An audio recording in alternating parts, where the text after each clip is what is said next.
Umukinnyi wa filime ukunzwe cyane hano ngaha mu gihugu cy'u Rwanda Aisha by'umwihariko mu rwenya yavuze amagambo akomeye cyane ubwo yarabajwe ku kibazo kiri hagati ya Vetsina ndetse n'umugabo wiwe.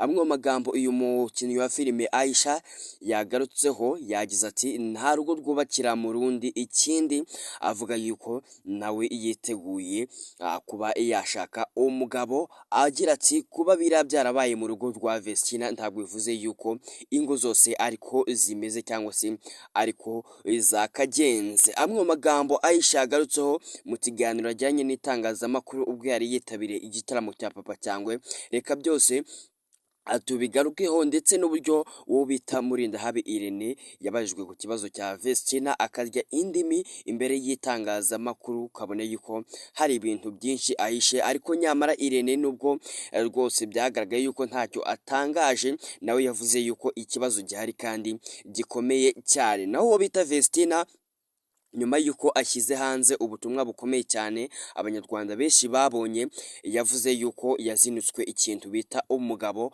agira ati niyongera kugira igitekerezo cyo kuba yashaka umugabo azajya ku musore azi neza, azi imico yiwe, atari wa muntu uza umwihuraguraho nk'uburyo ki yari yahuyemo n'uyu Idrissa Odraogo. Reka rero tubigarukeho muri iki kiganiro twaguteguriye. Nimba ari ubwa mbere ugeze kuri uyu muyoboro mugari w'ibyegeranyo wa Sam G Official, kora subscribe kugira ngo tuzajye tubana buri munsi mu biganiro bigiye bitandukanye ndetse n'amakuru aba ari gucicikana ho hirya no hino, yaba mu myidagaduro, politike ndetse n'imikino, byose uzajya ubisanga kuri uyu muyoboro mugari w'ibyegeranyo hano ngaha mu gihugu cy'u Rwanda wa Sam G Official.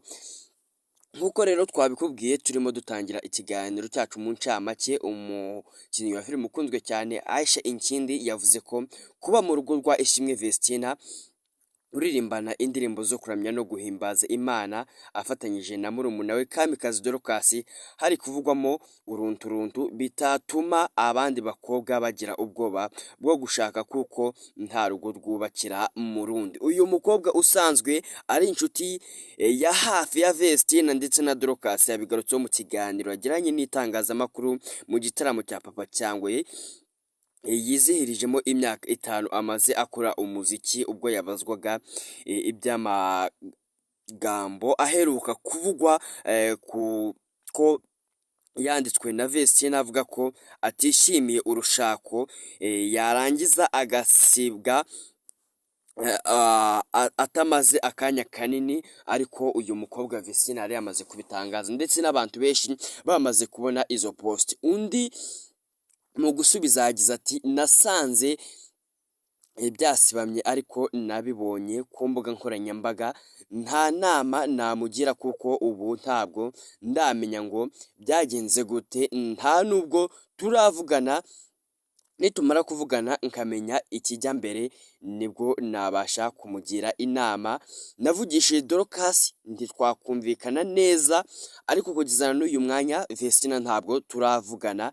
Ndetse Aisha wehe mu byo yagarutseho cyane ku mbuga nkoranyambaga yavuze yuko ubwo butumwa atabubonye, yagiye ku rukuta rwiwe rwa Instagram cyane yuko yari yabitangarije kuri Twitter asanga bwamaze gusibana. Yakomeje abazwa niba ibintu byabaye ku nshuti yiwe niba ari byo koko bitazatuma nawe atinya gushaka, avuga ko nta rugo rushakira mu rundi, ati tuzashaka cyane, tuzashaka kuko nta rugo rwubakira mu rundi, kuko niba umwe agize ibibazo ntabwo biba bivuze ko nanjye nzabigira, cyangwa se no mu zindi ngo hari ibibazo, buri muntu wese afite igeno ryiwe.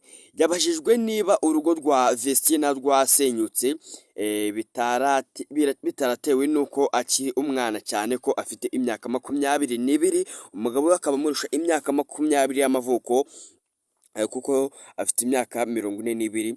Aisha mu magambo ye yasubije ati ko afite imyaka y'ubukure yo gusezerana mu murenge, bityo rero icyo kitaba impamvu ati afite imyaka yuzuye mu murenge kandi y'ubukure. Agira ati ikindi gukura ntabwo ari imyaka, ahubwo gukura ni mu mutwe. Ku wa 18 Ugushyingo umwaka w'ibihumbi 2025, Vestina abinyujije ku mbuga nkoranyambaga yavuze ko ari kwicuza impamvu yakoze ubukwe na Idrissa Jean-Luc Ouedraogo.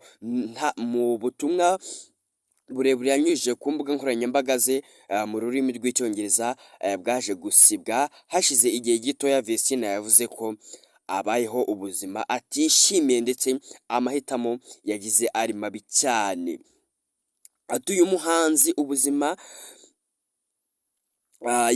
yaragize ati uyu munsi ubuzima mbayemo si bwo nahisemo, ndi mu bihe bingoye kandi si byo nkwiye.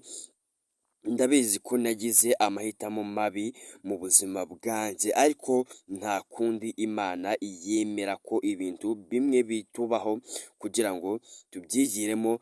Narize bihagije, nta mugabo uzongera kumbeshya ukundi ngo anyangirize ubuzima ndetse ananyangiriza igihe. Uyu mugore wumvikana nk'uwicuza cyane yavuze ko niyongera kugira amahitamo y'umugabo bazabana azaba ari uwo azi neza. Ni ubutumwa uyu mukobwa yasangije abamukurikira, ugenzuye usanga amafoto ye ari kumwe n'umugabo we yamaze kuyasiba kuri Instagram. Icyakora nyuma y'iminota mikeya bibaye yahise asiba n'ubwo butumwa ndetse n'amafoto yose yari yarapostinze ari kumwe n'uwo bari barakoze ubukwe. Idrissa Jean-Luc Ouedraogo yamaze kuba yayasiba kuri Instagram. Nyuma Murindahabi Irene usanzwe arebera inyungu z'uyu muhanzi Vestina ndetse na Dorcas